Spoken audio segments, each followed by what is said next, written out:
Okay Raiders, it has finally dropped. The update we've been waiting for, and yeah, it is stacked. New quests, a brand new project, a fresh skin, and a trailer that straight up goes hard. This update isn't just content, it's a shift. A new kind of excitement is landing and it starts right now. First up, the trailer. Sit back and enjoy. Tell me what happened. From the beginning. Under the buried city, in the library, said we'd just go in and out, right? Oh, it's never just in and out with you lot. Always ready for action, right? But someone's still got the drop on you. Look, we thought there was no way it could be just one raider. Go on. Looks like he was always one step ahead of us. More guns don't always win. Not if he runs away, they don't.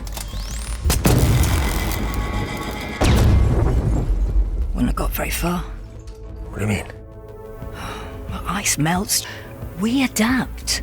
Thing is, he was probably hunting for sport. And how do you adapt to someone like that?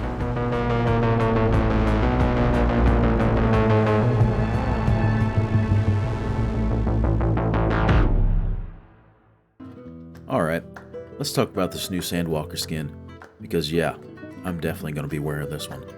At first glance, it really looks like they took the patchwork skin from the Expedition and gave it some light upgrades. The boots, the gloves, the scarf, the goggles, they all look very familiar, don't they? But honestly, I don't even care. I still think it looks fire. Do kids still say fire? Ha! Probably. I might be showing my age a little there. Now the wires in that electric box on the right arm, to say the least, they're interesting. It's a little strange, not gonna lie, but it's also kind of cool. It fits that scrappy, thrown together survival vibe the game does so well. What really sells it for me though is the customization. You get 3 different color variations, plus removable gear like the bag, gas mask, goggles, radio, and scarf. That's a big win. There's also a new boo emote, which is fun. Then there's that blue forehead paint. Yeah, honestly I'm not feeling that one at all. Looks like trash to me. But here's the thing, I'll still give it credit. The style of this game is different. And not different in a bad way, but different in a good way. Oh yeah, don't forget about that Alpine Rescue set we got also with that snowy mountain pick. Also includes that snow rescue kit and this backpack charm, the road flare. You guys will be rocking this on your backpack? I know I won't. There ain't nothing beat the Burger Boy now. Alright, it's time to get into the nitty gritty. All the fun ins and outs of what this update has to offer. This is update 1.13.0. And it says, Raiders, trouble is brewing in the Rust Belt. Heavy sandstorms have been battering the surface. Flocks of birds have been spotted around Buried City, gathering around chimneys for what many assume to be nefarious reasons. What the heck do birds have to do with being nefarious? And to top it all off, Maverick Raiders have been spotted hunting Ark for sport. And single-handedly taking on entire squads. Man, them guys are tough. So what's new? Solos versus squads. Solos versus squads is a new matchmaking option for our experienced and highly skilled players who enjoy the PvP aspect of the game. Solo Raiders level 40 and above will get the Solo versus Squad. Toggle above matchmaking to join the squad's queue and tackle squads of Raiders head-on. When opting in, players will receive 20% bonus experience at the end of the round on both successful extract and defeat. So this one is quite an intriguing one. You versus squad. Seems like it's going to be the sweatiest of the sweats that go into this one. Test your skills, my friends. Test your skills in this. Next, we have the trophy display, a new long-term project which requires players to hunt increasingly dangerous groups of Ark to submit their parts for rewards. Raiders will be able to build a new display case over 5 different steps, same as the Candleberry project.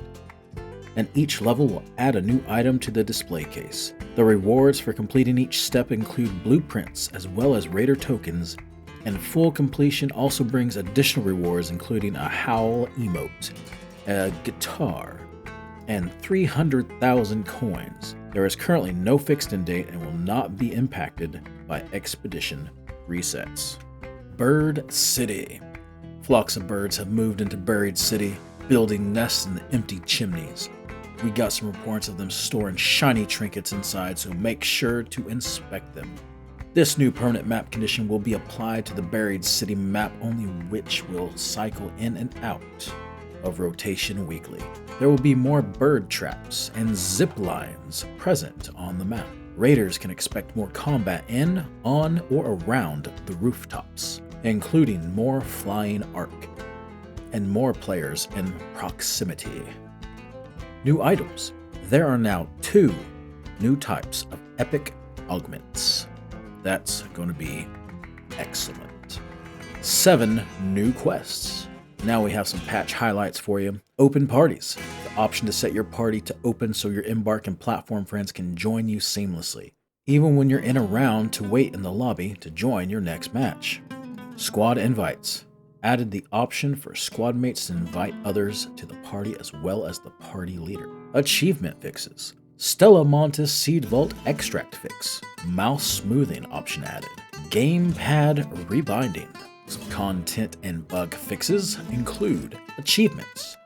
Fixed issue causing progress towards enemy of my enemy achievement to not get tracked. Fixed issues causing hook, line, and sinker achievement to not track correctly.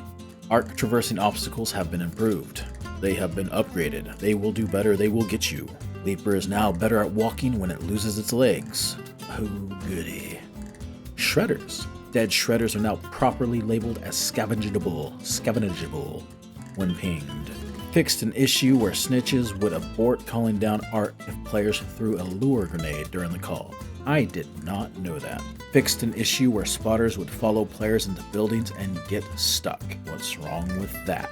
When grabbed by the tick, players will now have a brief window of time where they can dodge roll to remove the tick. I will be trying this one shortly. Fixed an issue where emotes were missing voice lines in the store and customization preview. Fixed voice chat cutting in some cases. Improved voice chat connection.